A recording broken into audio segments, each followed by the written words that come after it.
성부와 성자와 성령의 이름으로 아멘. 주님 감사드립니다. 9월 순교자의 달, 특히 김대건 신부님 150주년을 맞아 신앙대회로서 당신께 찬미와 영광을 드렸습니다. 주님, 오늘 미가서, 나훔서, 하박국서, 스파니아서를 공부하면서 우리의 신앙도 좀 더 한 걸음 앞서 나가 절름발이도 날랜 다리가 되어 산등성이도 빨리 뛰어오를 수 있는 이런 믿음을 주소서. 우리가 물질적인 복이 없을 때에는 주님이 안 계신 것 같고 또 우리의 기도를 들어주시지 않는 것 같은 이런 낮은 믿음에서 높은 믿음으로 오를 수 있도록 주님 우리에게 은총 허락하소서. 이 모든 말씀 우리 주 예수 그리스도의 이름으로 비나이다. 아멘. 성부와 성자와 성신의 이름으로 아멘. 예, 오늘 미가, 나훔, 하박국, 스파니아 4가지나 되죠? 그런데 아주 이 이름들이 참 재미있어요. 그래서 여러분들이 읽기를 했는데 중간중간 이렇게 빠져있는 대목이 있죠. 요엘서, 요나서 이런 것이 빠졌죠? 이거는 이제 지금 연대순을 따라서 공부하기 때문에 먼저 제가 연대순을 써드렸죠. 그거를 보면 몇 년도 이게 이제 BC 몇 년도 이렇게 해서 차차차차 예수 그리스도께 가까이 나가는 순서대로 공부하는 거예요. 그래서 그렇게 조금 빠져 있는데 다음 주에는 이제 예레미야서를 공부하고 이제 예레미야서가 끝나면 에제키엘서, 그 다음에 요엘, 요나서는 맨 마지막에 해요. 학개, 스가랴, 말라키, 요엘, 요나 이렇게 공부하게 됩니다. 그래서 그 예언서 우리 공부할 때 대예언서가 큰 예언서, 아주 키가 큰 예언서가 아니라 뭐라 그랬죠?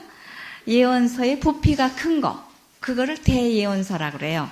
그리고 예언서의 부피가 1장, 2장, 3장짜리 이런 거는 소예언서라 그래요. 그래서 지금까지 우리가 소예언서를 아모스서, 호세아 배웠죠? 이제 오늘 미가, 나훔, 하박국, 스파니아. 그러면 6가지를 배우죠? 6개가 남아요. 학개, 스가랴, 말라키, 요엘, 요나, 오바디아. 예, 이렇게 6가지는 이제 그 연대순에 따라서 공부를 하겠습니다. 그러면 오늘 이제 미가서는 미카야라고 그러거든요. 원래 미카야. 그래서 야훼와 누가 같으냐 이런 뜻이에요. 감히 야훼와 누가 같으냐. 그러니까 미가 야와 비슷한 이름이 있죠. 미카엘 있죠. 미카엘이 뭐냐? 엘이 하느님이죠. 하느님과 누가 같으냐 그런 뜻이에요. 미카엘은. 그래서 이제 미카엘 대천사의 축일이 돌아오죠. 9월 29일은 미카엘, 라파엘, 가브리엘 대천사예요.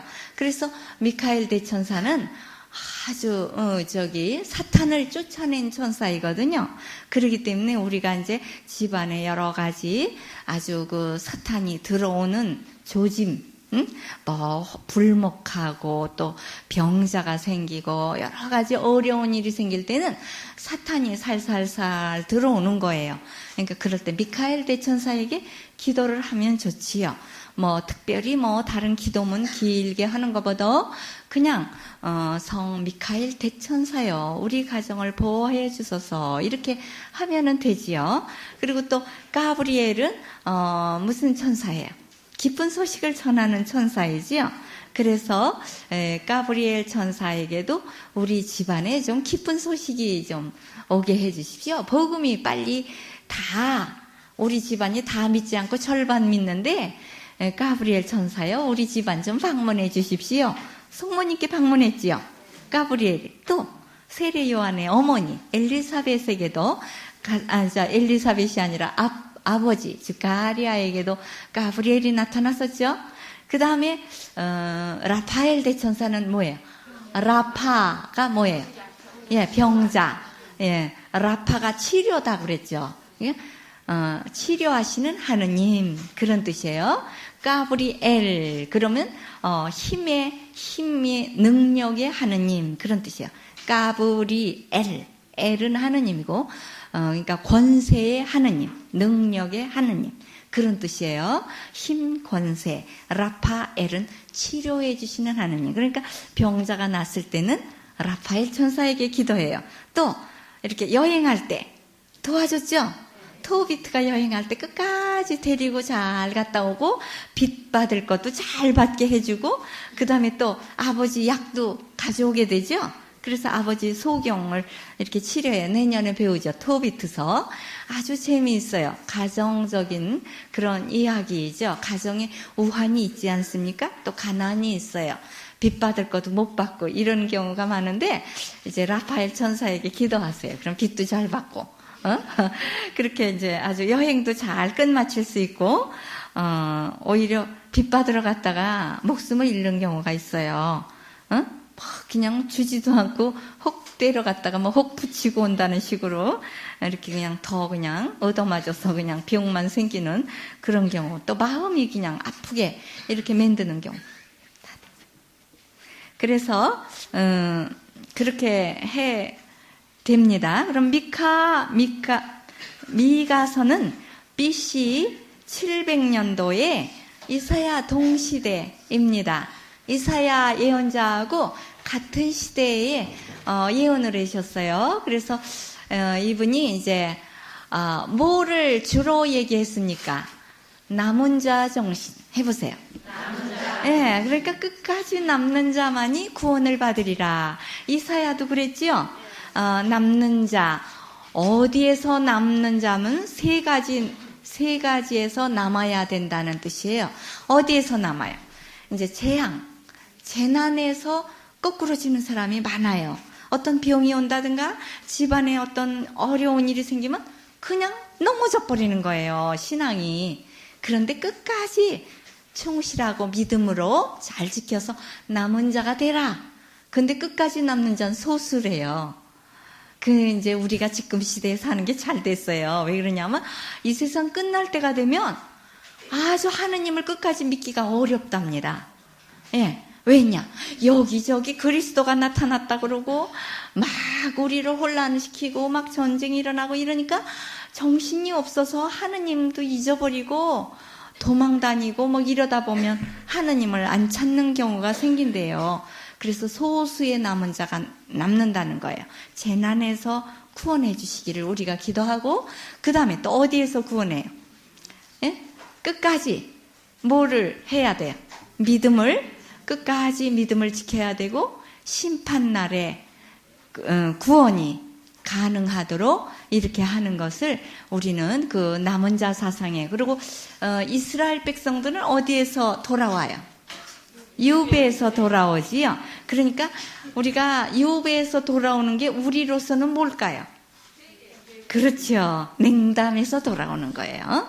냉담하고 하느님을 떠나갔다가 다시 하느님을 찾아 돌아오는 거. 이게 남은 자 정신이에요. 해보세요. 남은 자 정신. 남은 자 정신.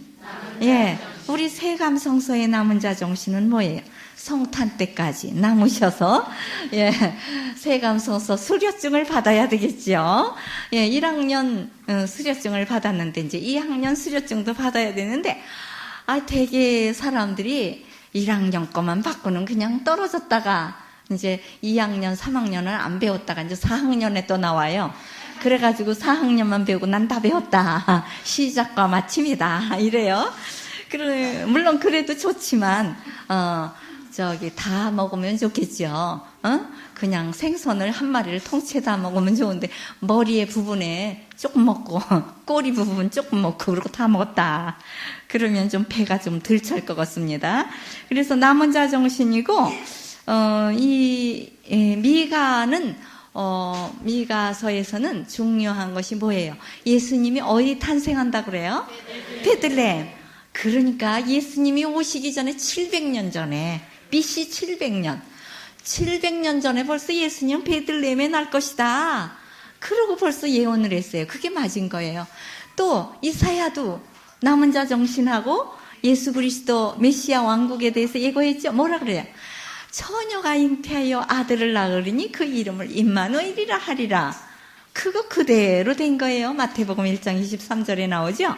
근데 바로 미가서에 얘기한 거는 마태복음 2장 5절 거꾸로 5장 1절인데 2장 5절 이렇게 돼가지고 이제 예언을 한 대로 예수님은 베들레헴에 탄생한 것이 이제 마태복음에 그대로 적중이 돼요. 성취가 되는 거예요. 그러니까 구약을 모르면 신약이 이게 왜 이렇게 나타났나를 모르는 거죠.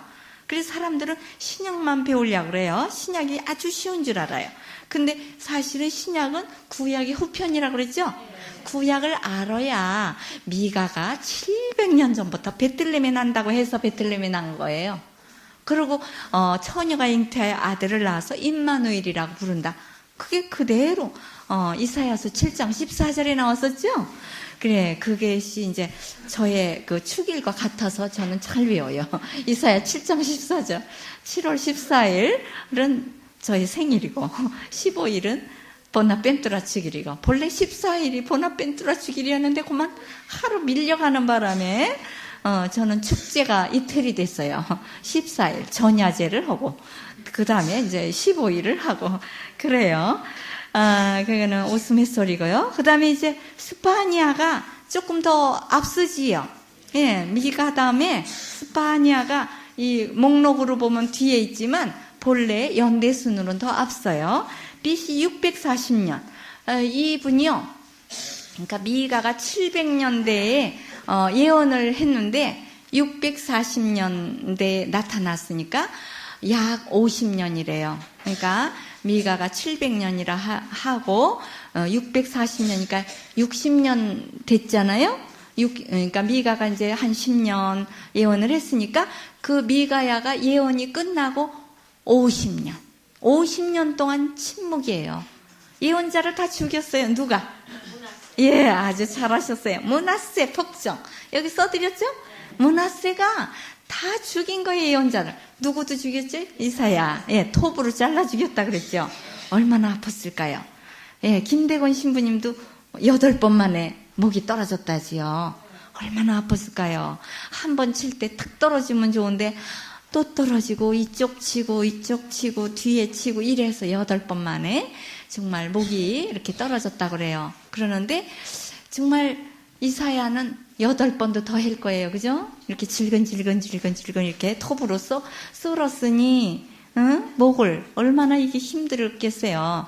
그래서 그렇게 이사야 예언자도 그랬고 많은 예언자들을 다 죽여버렸어요. 그 므낫세가 폭정. 그러니까 55년간을 그 폭정을 했죠. 근데 므낫세의 아들 아몬이 또 2년간을 또 폭정을 했거든요. 그래서 아주 50여 년간 침묵이에요.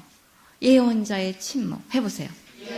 네, 그게 제일 무서운 것입니다. 이 세상이 끝날 때가 되면은 예언자가 침묵을 해요. 완전하게 이 세상이 지금 멸망했다, 멸망의 날이 가깝다 할 때는 어떻게 돼요? 썩는 게 3가지라면서요. 예? 정치적인 부패가 올 때 뭐가 부패가 되느냐? 예? 도덕이 부패해요. 그래서 뭐 남의 거 훔치고 뭐 이게 아주 뭐 예사가 되고, 그 다음에는 윤리도덕, 정신적인 도덕이 또 부패해요. 그건 뭐예요? 뭐 여러 가지 정신적인 뭐 부부관계, 뭐 자녀, 뭐 이런 관계가 다 무너지는 거예요. 지금 많이 그렇게 되고 있죠? 그러나 많이가 아니에요. 착한 사람이 더 많아요. 예? 콩밥이 뭐 콩이 더 많아요? 쌀이 더 많지. 콩은 몇 개만 넣어도 콩밥이라 그래요. 새까맣다고 그래. 그런데 사실은 까만 건 몇 개 안 돼요. 쌀이 더 많아요. 하얀 밥이 더 많죠. 의인이 더 많아요. 네, 지금 악한 사람이 많잖아요. 그렇게 많잖아요. 이제 아주 다 까매져. 그러면 그때는 이 세상이 끝나는 거죠. 그건 왜 다 까마냐? 교육시킬 예언자가 없을 때. 예언자가 침묵하면 이 세상이 완전 썩은 거래요. 예. 그 전에 옛날에 그 중국의 춘추 시대 있죠? 그때 아주 그냥 혼란 시기에 어느 나라가 완전히 멸망했나 보려면 3가지를 본대요. 도덕이 부패했나? 윤리도덕이 부패했나? 또, 그 다음에 아주 정의를 말하는 사람들이 다 입을 다물었나? 예. 우리나라도 막 정의로운 말을 못하게 막 죽이고 막 이런 시대가 있었잖아요. 그래서 그런 사람 다 어느 사이에 다 없어져요. 똑똑하고 착하고 이런 사람들이 없어지고 그러는데 우리가 정말 입을 다물고 있으면요 돌이 입을 연대요. 예, 발람 예언자가 나쁜 짓을 하러 가니까 누가 입을 열었어요? 나귀가. 민수기에서 나오잖아요. 나귀를 타고 가는데 그 주인이 나쁜 짓을 하니까 발람의 나귀가 왜 나를 따려요? 왜 나를 때리냐고 따린다고 이렇게 가라고 때리니까 이 나귀가 안 가요. 왜? 이 발람을 죽이려고 칼을 들고 천사가 서 있거든요. 그걸 발람이 이 주인은 밥통처럼 눈이 감겨가지고 안 보여요. 그러는데 나귀는 보거든요. 그러니까 나귀가 자기 주인을 보호하려고 안 가요. 그냥 왜 안 가냐 너? 그러고 때렸어요. 그러니까 나귀가 나중에 입을 열었어요. 왜 나를 죄 없는 나를 때려요? 그러니까 발람의 눈이 탁 떨어지면서 천사가 칼을 들고 서 있는 걸 보고 그때서야 땅바닥에 내려서 잘못했습니다 그랬죠. 그래서 우리도 눈을 떠야 돼요. 예. 15일 날 엊그제 신앙대회 가셨었죠? 예, 저도 그때 갔는데 정말 참 우리 가톨릭 신자들은 참 착해요. 양들같이 순한 양처럼 어쩜 그렇게 모여라. 그러니까 싹 모였어요. 그래서 12만이나 되는 신자들이 이렇게 모이고 물론 자리가 좁기 때문에 다는 못 모였지만 그렇게 모였는데 제가 그중에 두 가지를 느꼈어요. 뭐냐면 그렇게 순한 양처럼 이렇게 모여온 신자들 말을 잘 들어요. 교회의 지도자의 말을 잘 들어요. 그렇기 때문에 하느님께서는 우리들을 정말 이렇게 많은 사람은 어쩌면 다 먹여 살렸을까? 하느님 아버지께서. 그게 너무너무 감사롭더라고요. 저는 사람이 많이 모이면 그것부터 생각이 나요. 하나님이 이렇게 많은 사람 어쩌면 먹여주세요. 우리가 언제 논에 가서 뭐 심었어요? 언제 밭 맸어요? 그런데 다 먹었거든요. 다 그래도 먹고 왔어요. 그리고 다 입고 다 자러 갈 집이 있어요. 운동장에 하나도 안 남아요. 밤에 다 가버려요. 개미 새끼 한 마리도 안 남고 다 간다고요. 의식주를 해결해 주신 하느님 아버지를 찬양하지 않을 수가 없었고, 또 한 가지는 거기에서 아주 참으로 아주 기쁨을 느낀 것은 뭘 느끼셨어요? 장애자들. 그 제대 앞 옆에 장애자석이 있었죠? 거기에 여러 가지 장애자들이 왔어요. 눈이 안 보이는 장애자들을 이렇게 눈 보이시는 분들이요, 봉사자들이 다 데리고 오는 거예요. 이렇게 아주 그냥 젊은 그런 사람이 아주 노인분들을 이렇게 쭉 줄 잡고 손을 잡고 이렇게 이끌으면 잘 끄는 대로 가야지 내 맘대로 가다가는 뚝 떨어져요. 왜냐? 어떠면 또 이상하게 거기다가 외나무 다리를 만들어가지고 눈 안 보이는 사람을 글로 데리고 가요. 난 나도 못 가겠어요, 거기. 아주 그냥 높은 데서 이렇게 그냥 나무 등에 이렇게 좋은 그런 다리를 해가지고 이제 말하자면 사람은 많고 그러니까 그걸로 직접 들어가게 그 좌석으로 제대 옆 좌석으로 가게 하려고 그러는지 이렇게 높은 데다가 요만한 무슨 늘 뛰는 판때기 같은 거를 해가지고 거길로 이렇게 데리고 가는 거예요. 수녀님도 이렇게 붙잡고 나도 못 가. 나는 내가 눈을 떠서 못 갈 거예요. 무서워서. 근데 그분들은 데리고 가는 대로 한 발 한 발 가니까 잘 가더라고요. 하나도 안 떨어지고. 그러니까 이끄는 대로만 가면은 안 떨어지죠. 근데 그냥 자기가 자기 마음대로 발을 일로 갈까 잘로 갈까 하다가는 떨어지죠. 그리고 휠체어 타신 분들이 많이 오는데 그 사람들은 자기 스스로 못 오니까 다 밀어주고 와요. 거기서 사랑을 느꼈어요. 참 이렇게 많은 봉사자들이 정말 다리 없는 분들을 위해서 다 이렇게 모시고 오고, 또 어떤 봉사자가 있느냐 하면 수화 봉사자. 그분들은 자기는 말을 듣지요. 그 말을 들어가지고 눈은 떴는데 또 귀가 안 들려. 그런 분들을 위해서 계속 5시간 반을 이렇게 오는 거예요. 얼마나 팔이 아팠겠어요.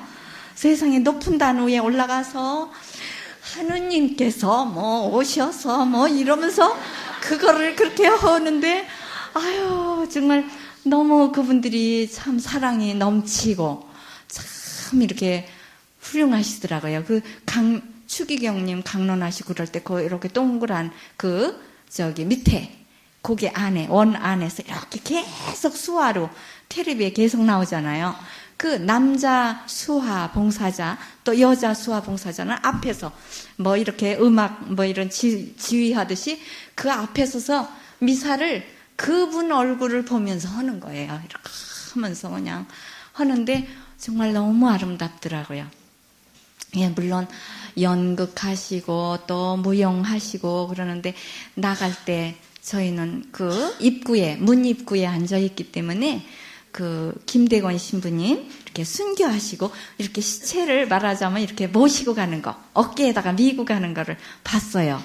그리고 그냥 베옷을 이렇게 그 무용하시는 분이 베옷 같은 거를 이렇게 걸쳤는데 아주 아름답게 그렇게 입고 그분을 이렇게 정말 추모하면서 우리가 뒤따라간다는 뜻으로 정말 쭉 뒤에 따라가더라고요. 그래서 정말 참 그 예술가는 예술가대로 봉사하는 거예요. 자기의 재주, 자기의 시간, 자기의 재물을 통해서 이렇게 하고 뭐 그분들이 그런 거 했다고 해서 돈 받겠어요? 다 그냥 정말 무료 봉사를 하는 거죠. 그렇게 각자 정말 휠체어 밀었다고 난 2시간 밀었으니까 얼마 내려가. 그분들이 무슨 돈이 있어서 주겠어요. 다 이렇게 정말 무료 봉사하고 수화한 얼마나 팔이 아팠겠어요? 그 앞에서 이러고 계속. 그런데 그런 분들 정말 많은 그런 봉사자들이 하나가 되어가지고 정말 주님께 그것이 바로 찬미가 어울리는 교향악인 것 같아요. 그래서 바로 이 미가서에 남은 자가 하느님을 찬미하리라. 시온 찬가 해보세요.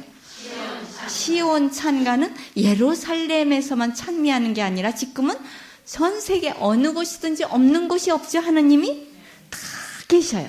그렇기 때문에 거기 뭐 잠실 그 체조 경기장, 체조 경기장이 아니라 그 경기장에서는 하느님의 성전이 아니지요. 그러나 2-3명이 모인 곳이 바로 내가 있겠다 했기 때문에 그렇게 많은 사람이 모이고 신부님들의 또 행렬은요. 얼마나 길게 들어가는지 한 500여 명의 사제들이 들어가시는지 제가 세봤어요 다. 저는 세는 거를 참 좋아하거든요. 그래서 2분을 하나로 이렇게 세가지고 이렇게 했어요. 그런데 정말 많은 사제와 부제, 그래서 정말 하느님의 백성 이렇게 사제 되기가 얼마나 어렵습니까? 근데 이렇게 수많은 사제가 우리나라에 계신다. 이게 아주 든든한 마음이고 부유한 그런 마음이었어요. 그래서 정말 이렇게 우리의 그 지도자들이 우리를 위해서 계속 미사를 올려주고 축복해 주잖아요. 세례를 주고 견진을 주고 고백성사를 주고 혼인을 축복해 주고 병자에게 위로를 주시고 또 서품을 주시고 이렇게 해서 우리 왕국이 메시아 왕국이 튼튼해지는 거죠. 영적인 왕국이.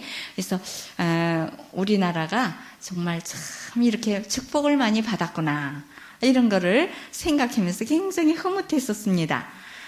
미가서의 중요한 구절이 바로 6장 8절이라고 그랬죠? 바로 정말 신앙대회 그거 하느님이 기뻐하실 것 같아요.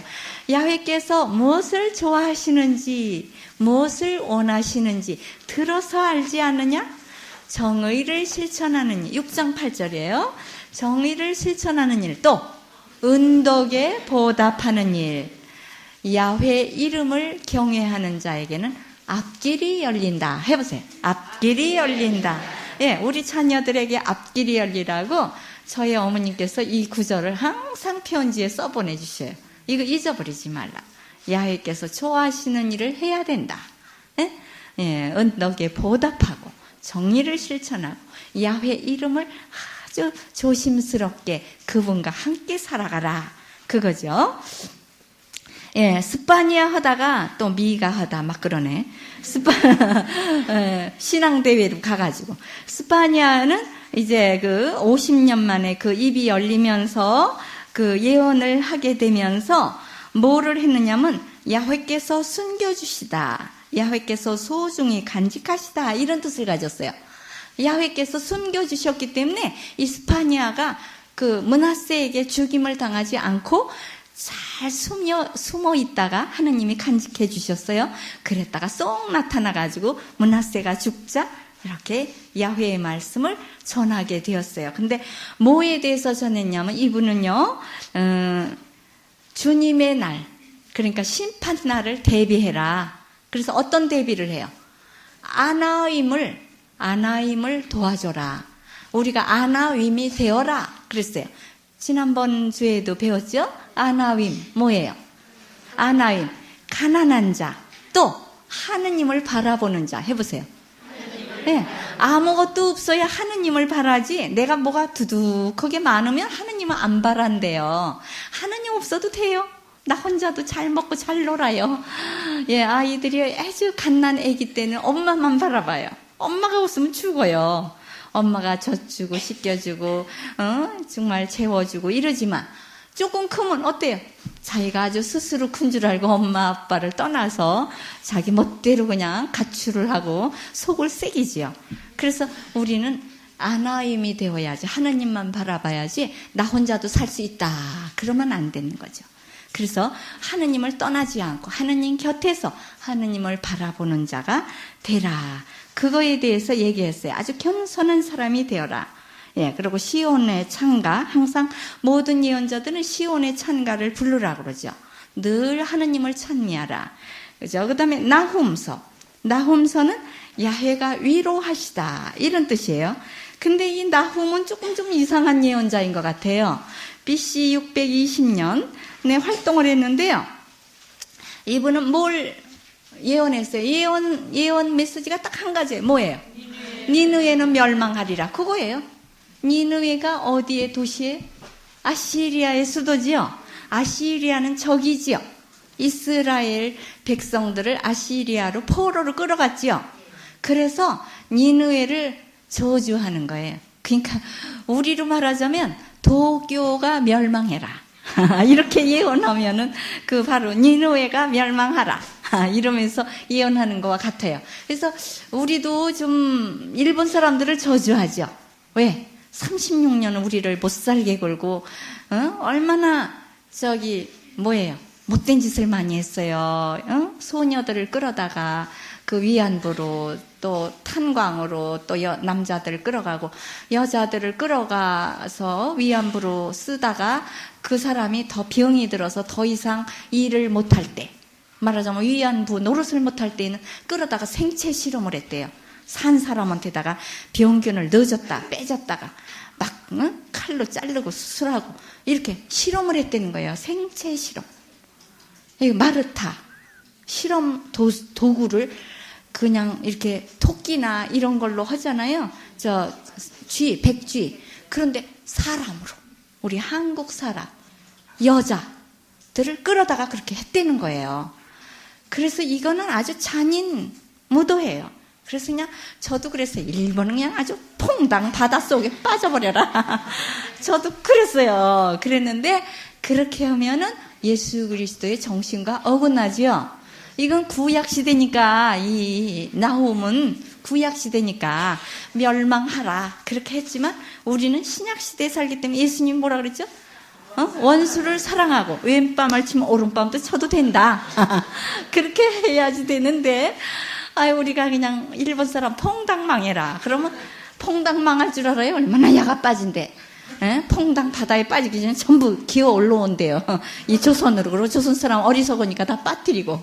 그렇기 때문에 안 된대요. 그 사람들이 잘 살아야지 우리도 잘 산대요. 그래서 그 사람들 지진 나서 다 죽고 그러면 일로 다 기어온대요. 비행기 타고 다 와버려가지고 우리 한국 사람 다 밀어뜨린대요. 그러니까 일본 사람도 착해지고 우리가 복음화가 되어라 이렇게 기도해줘야 돼요. 그 사람 착해지면 우리를 덜 괴롭힐 거죠.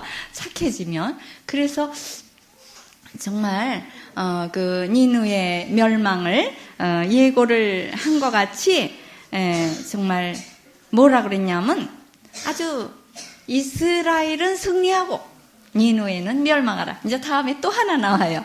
예레미야 배울 때 맨 끝에 오바디야도 그래요.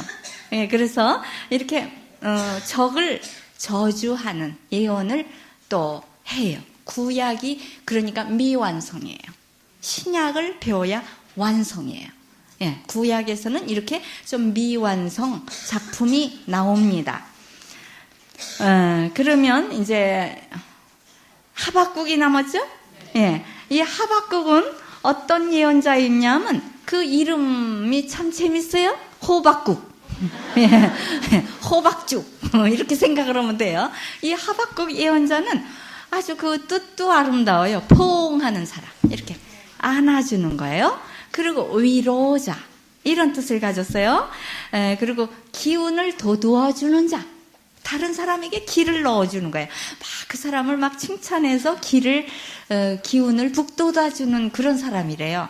이렇게 포옹해서 안아주고, 이렇게 그냥 추워서 발발 떠는 어린애를 엄마가 그냥 꼭 안아주고 위로해주고 무서워서 벌벌 떠는 그런 애기들을 또닥또닥 해주면 편안하게 자지요. 그것처럼 이렇게 그 하박국 예언자는 아주 그런 뜻을 가졌는데, 이분은 BC 600년도에 이제 예수님 태어나기 600년 전이죠.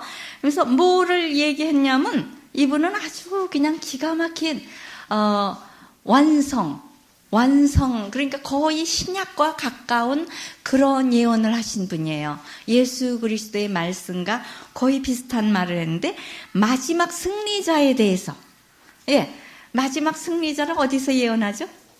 묵시록에서. 마지막 끝까지 승리하는 사람 어떻게 무슨 상 받으리라 이런 거 나오죠. 그처럼 마지막 승리자는 뭐를 한다고 그래요?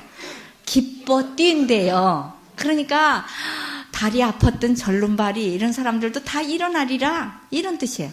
그러니까 그냥 다 완성, 그리고 병자가 치유, 완전 치유가 되리라. 지금은 완전 치유가 안 되죠. 예, 성전에 나와서 세례 받으면 안질뱅이가 탁 일어나고 장님이 눈을 탁 뜨고 그러면 얼마나 좋을까요? 그러면 아마 다 세례 받으러 올 거예요.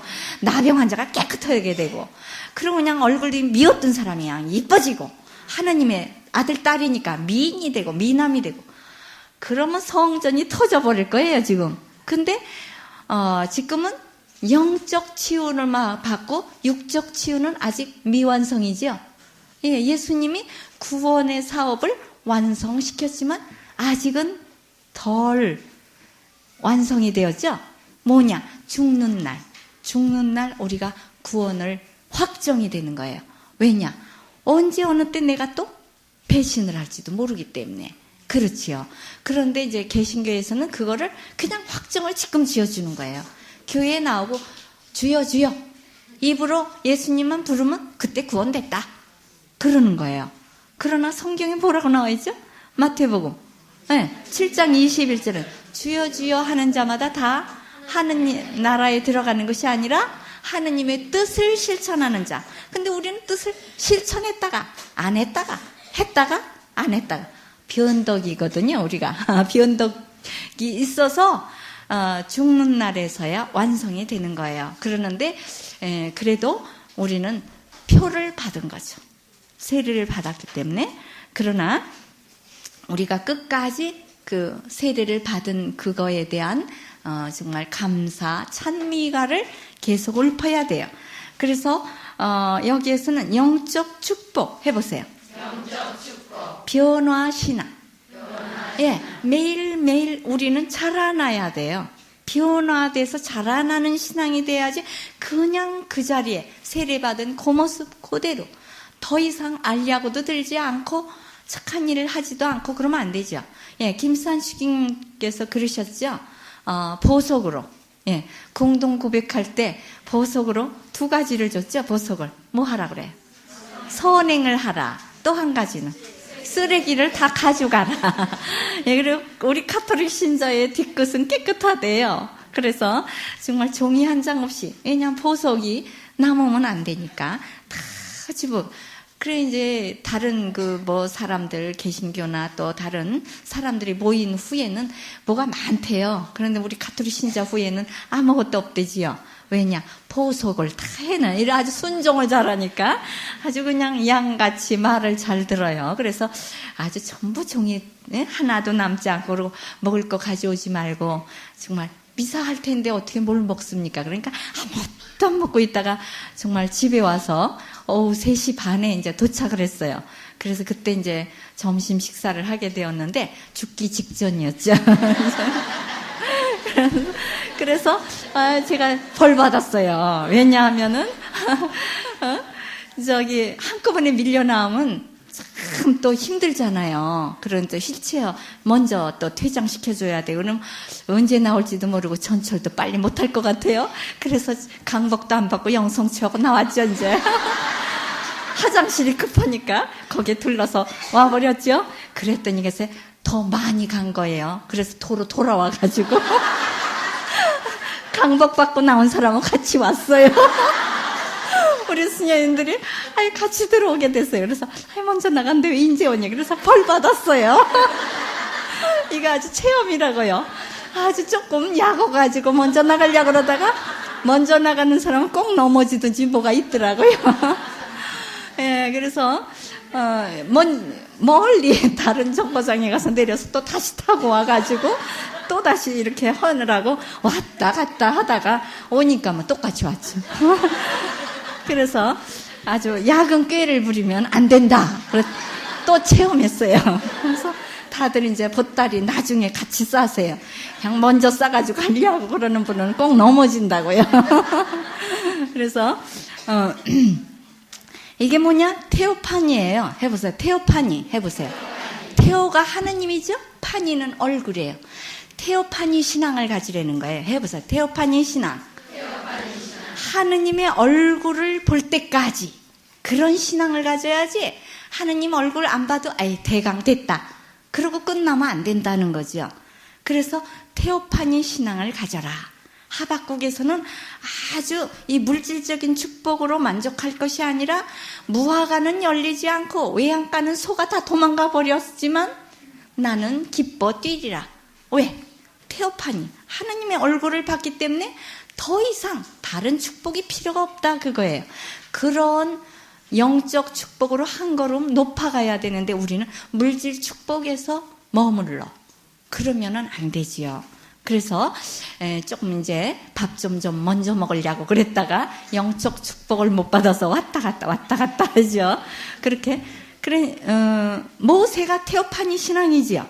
파님, 엘파님 해보세요. 예, 파니가 얼굴이잖아요. 그러니까 파님, 엘파님, 하느님의 하느님 얼굴과 얼굴을 마주대고, 예, 영어로는 face to face, 얼굴과 얼굴을 마주대는 그런 신앙이 돼야 돼요. 그래서 하박국은요, 참 아름다운 그런 말씀을 많이 했어요. 파님, 엘파님, 테오파니 신앙으로 하느님과 1대1로 면담을 해요. 기도할 때 그냥 하느님, 아버지 그러고 나만 쭉 얘기하는 그런 기도가 아니라 하느님, 그래 오냐? 그래야 그 다음 또 질문을 해요. 그러니까 5 질문을 했죠? 예, 뭐라 그래요? 하느님 언제 들어주시렵니까? 쭉 읽어보세요 한번. 하느님, 또 하느님 그들을 왜 재판관으로 세우셨습니까? 하느님, 또 예, 빨리 안 오신다고 이제 얘기하는 거죠. 그 다음 또 하느님, 예, 배신자들은 왜 또 가만 놔두고 벌을 안 주십니까? 또 의인도 왜 고난을 받게 내버려 두시고 아주 죄를 짓는 사람은 왜 자꾸 상을 주십니까? 그러고 질문하는 거예요. 그러니까 하느님께서 뭐라 그래요? 딱 한 대답만 해주세요. 2장 4절이 여기 하박국 예언서의 중점 메시지예요. 뭐예요? 의인은 믿음으로 살리라. 해보세요. 예, 믿음이 끝까지 가는 사람은 나중에 상을 다 준다. 생명의 책에 내가 다 기록해 놔뒀다. 그거예요. 그래서 우리가요, 질문을 하고 답을 들으세요. 의인은 믿음으로 살리라. 왜 하느님 고난을 받아요? 쟨 주의도 안 졌는데요. 믿음으로 살리라. 계속 대답이 한 가지예요. 왜 그 나쁜 사람이 재판을 해요? 의인은 믿음으로 살리라. 우리가 이겨, 나중에는. 그러면서 끝에 가서는, 그러니까 이런 데지요. 하느님을 열심히 믿는 그런 사람들은, 이렇게 싸우다가 이 사람이 목소리가 크니까 더 이기잖아요. 그럼 뭐라 그래요? 응? 마지막 심판 때 봅시다. 그런데요. 지금 재판에서는 내가 졌지만 마지막 심판에서 어떤 상을 받는가 보자. 그런데요. 그래서 자꾸 뭐가 이렇게 번호가 많아요? 서울 나의 9921번 서울 4에 6288번 서울 53 가에 6810번 6870번 서울 39 가에 2688번 차를 빼달랍니다. 없습니다. 우리 세감성서에는 착해서 차를 안 가지고 오셨어요. 그래서 이렇게 하느님께서 5가지 질문을 이 하박국이 우리를 대신해서 대리 질문을 했어요. 근데 하느님이 이거 우리 질문하고 싶지요? 그런데 하느님께서 뭐라고 대답이 나왔어요? 의인은 믿음으로 살리라.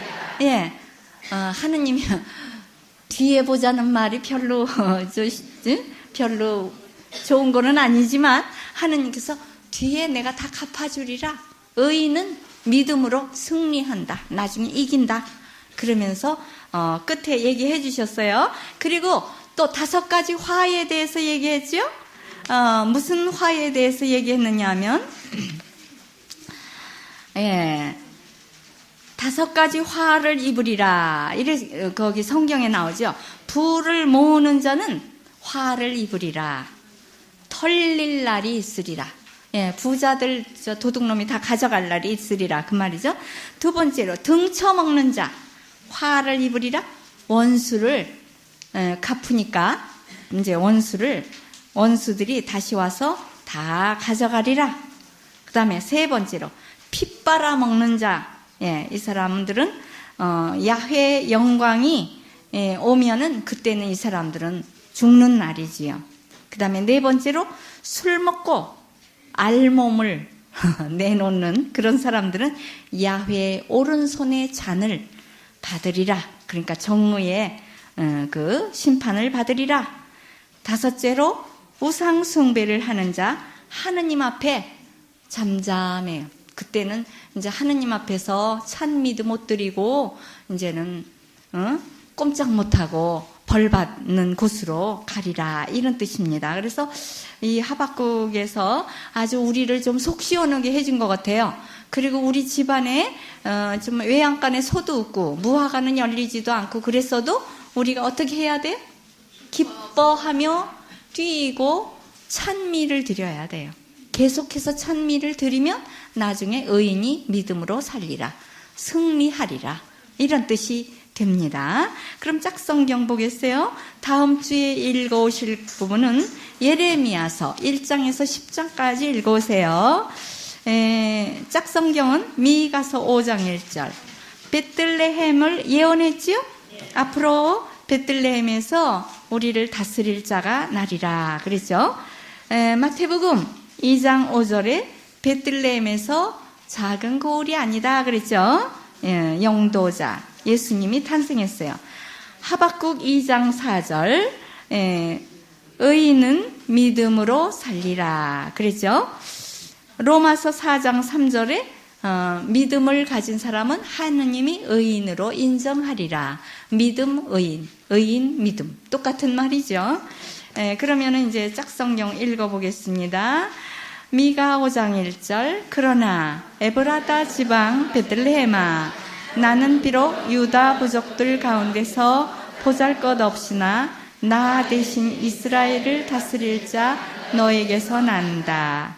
그 다음에 마태복음 2장 6절 베들레헴 얘기 또 나오죠. 유다의 땅 베들레헴아, 너는 결코 유다의 땅에서 가장 작은 고을이 아니다. 내 백성 이스라엘의 목자가 될 영도자가 너에게서 나리라. 예, 그래서 이렇게 베들레헴이 예수님이 날 거를 700년 전에 예언한 그런 분이 세상에 어디 있겠습니까? 700년 전에 벌써 예수님은 베들레헴에 날 것이다. 이거는 뭘 말하냐면 베들레헴이 어떤 분의 고향이에요? 다윗. 그러니까 새 다윗 왕이 오리라 이 말이에요. 그러니까 지금도 이스라엘 사람의 표는 뭐예요? 다윗의 별표를 하고 이스라엘 사람은 별표를 했죠. 언제 그랬어요?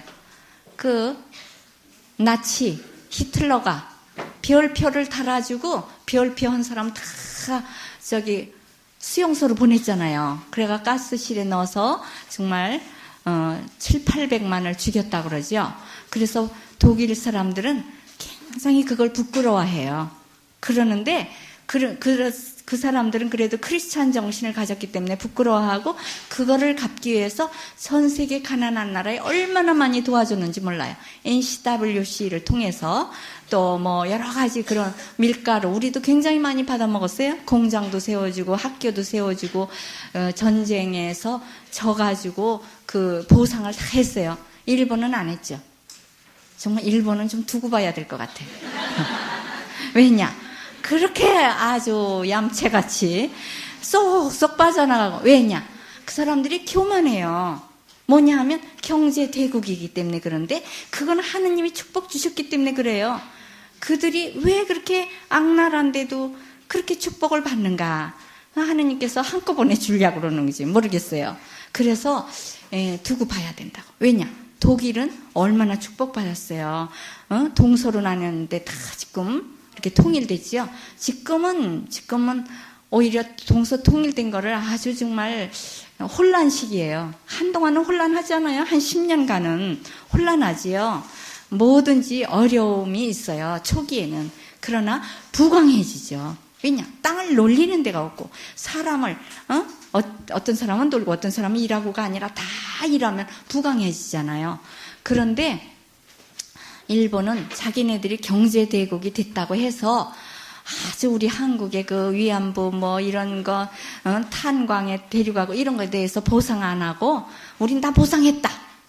아주 조금 줬대요. 그때 옛날 우리 박정희 대통령 시대에 조금 줬는데 그걸로 다 됐다. 우리는 보상 다 했다. 그러는데 아주 그때 이제 말하자면 이렇게 좀 돈을 빌려다 쓰고 그럴 때이기 때문에 우리가 좀 돈을 꼬는 그런 실정이니까 그걸로 아주 다 됐다 이러는데 굉장히 아주 양심적으로 국가적으로는 비양심이에요. 그런데 개인적으로는 아주 양심적이거든요. 그래서 하나님이 축복 주시는가 봐요. 개인적으로는 너무너무 부지런하고 착하고 개인적 1대1로 볼 때는 너무너무 착하대요.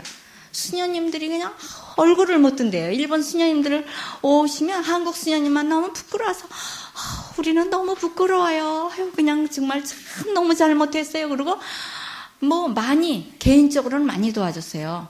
일본에 있는 수녀님들이 나자로원에 성당도 세워줬어요. 국민학교 가르치는 그 교장 수녀님이 국민학교 코올릭의 돈 저축한 거, 그 돈 깨끗한 돈이지요.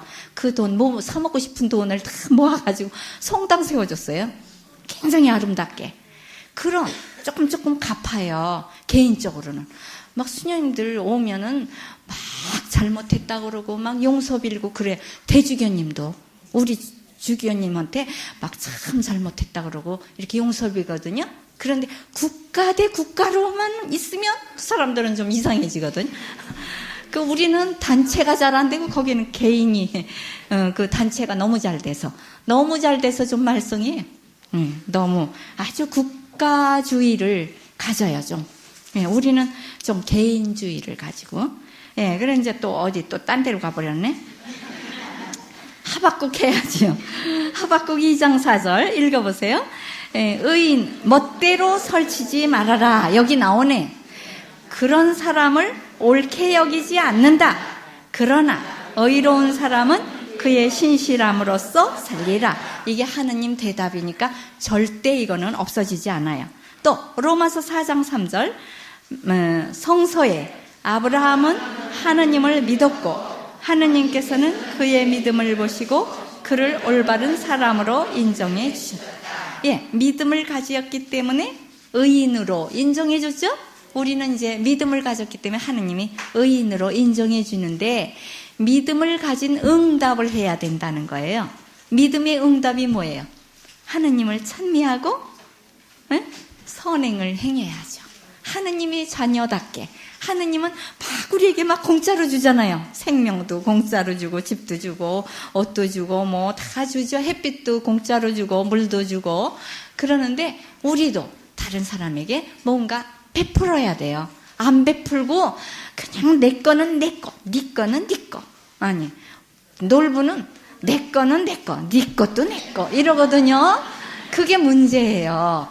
그냥 내 떡은 나 먹고 네 떡은 너 먹어라. 이건 조금 그래도 좀 나은 건데 네 떡도 내 거, 내 떡도 내 거. 그러면 그냥 다 뺏어 먹으니까 그게 큰일이죠. 그래서 미국 사람들 그냥 내 떡은 내 떡이고 니네들 것도 내 떡이다. 이래가지고 너무 많은 나라들이 굶어 죽게 되잖아요. 미국이 잘 살게 되고. 그러면 남의 거를 뺏어다가 자기 아이들 다 줘서 잘 먹게 하면 그 아이들이 부패해버려요. 마찬가지로 미국이 부패하잖아요. 남의 나라 등쳐먹고 핏 빨아먹고 막 재판관 노릇하고 막 여기 하박국에 나오는 그런 것대로 처음에는 아주 미국 사람 너무 착한 줄 알았어요. 응? 이렇게 등을 어루만지면서 가슴에 있는 심장을 빼간대요. 그러니까 우리나라에 옛날에 그 속담이 나왔죠? 뭐라 그랬어요? 응? 네. 미국을 믿지 말며 소련에 속지 말며 일본은 일어선다. 조선아 조심해라. 네. 이게 아주 우리 옛날에 그 광복절 오고 바로 그 말이 아주 유행했어요. 국민학교. 예, 그때 정말 미국이 믿을 것이 아니라 그거죠. 제가 이제 요즘에 그 역사 공부를 좀 하거든요. 책을 보는데 미국이 전 세계에 손을 뻗치는 것은 자기네가 살기 위해서래요. 예, 우리 그냥 막 38선 그 대고 막 싸울 때 도와주는 거 왜 도와주냐? 우리가 먹혀 들어가면 소련의 힘이 강해져서 공산주의가 많아지니까 막 도와주는 거래요. 전쟁할 때. 그리고 별로 유리하지 않으면 또 안 도와준대. 탁 끊어. 그러니까 베트남이 그냥 아주 공산 월남이 돼버렸잖아요. 우리는 그래도 좀 유리한가 봐요.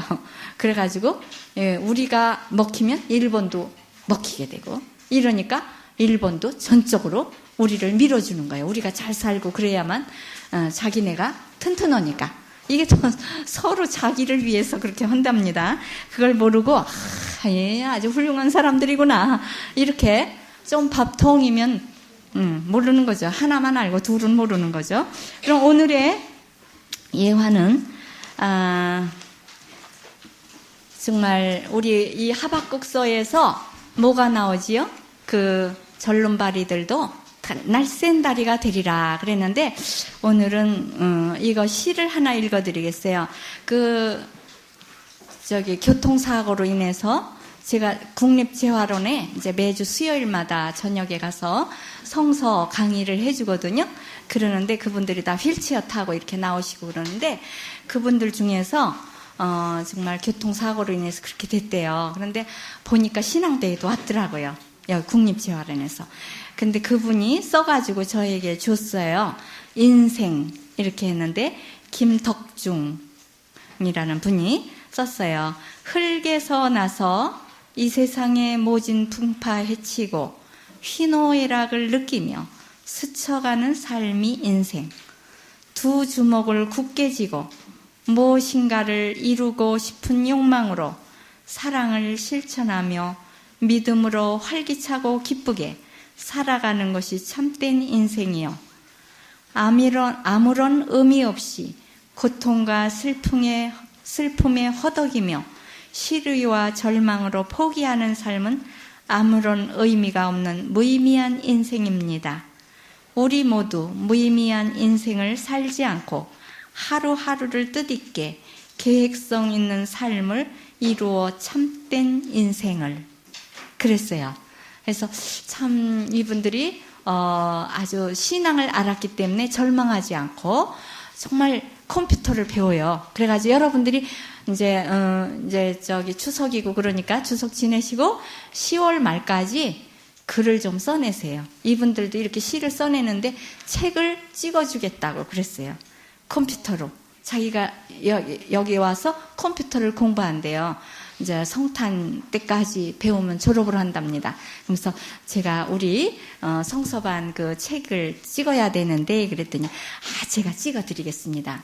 몇 페이지쯤 됩니까? 그래서 한 30페이지 내지 50페이지 정도라 그러니까 그러면 이틀이면 충분히 찍습니다. 자기 일 다 하고 봉사로 찍어주겠다고. 그걸 그냥 돈 맡기면 굉장히 비싸요. 컴퓨터 찍는 사람들 비싸거든요. 그래서 이렇게 자기도 뭔가 봉사를 하고 싶다고 이런 얘기를 했어요. 그리고 우리 정말 김대건 신부님 150주년을 이렇게 거창하게 지내는데 조금 좀 수녀님들이 이런 얘기를 하세요. 김대건 신부님만 신부님이냐? 최양업 신부님도 두 분이 같이 가셔서 김대건 신부님은 1년 서품 받으시고 활동하셨는데 너무 그냥 아주 무대에서 그냥 스타가 되셨어요. 근데 최양호 씨는 몇십 년 동안을 일을 하셨어요. 근데 너무 과로하셔가지고 쓰러지셔서 돌아가셨거든요. 순직하신 거죠. 고백성사를 하루에 몇백 명씩 주고 몇백 리씩을 걸어 다니고 이렇게 일을 많이 하셨거든요. 그래서 정말 너무 이렇게 차이를 둔다 그래서 그분들은 다 하늘나라에서 다 보고 웃으시겠지 뭐 그랬어요. 그래서 우리가 다음 주 이제 10월이지요. 10월 1일부터 배우지만은 우리 창립소년 김대건 신부님을 신부로 뽑아서 보낸 그 어른들이 계시거든요. 그런 분들을 우리가 잊어버리면 안 돼요. 최양업 신부님을 잊어버리면 안 되는 것과 같이 이렇게 대표로 우리가 공경한 것이고요. 그래서 초대교회를 만드신 분들이 정말 위대했기 때문에 우리가 지금 있어요. 그래서 우리 초대교회 분들을 한 분 한 분 더 좀 공부하고 이렇게 뒤를 따르도록 해야 되겠습니다. 그럼 영광송하죠. 영광이 성부와 성자와 성령께 처음과 같이 이제 항상 영원히 아멘. 성부와 성자와 성령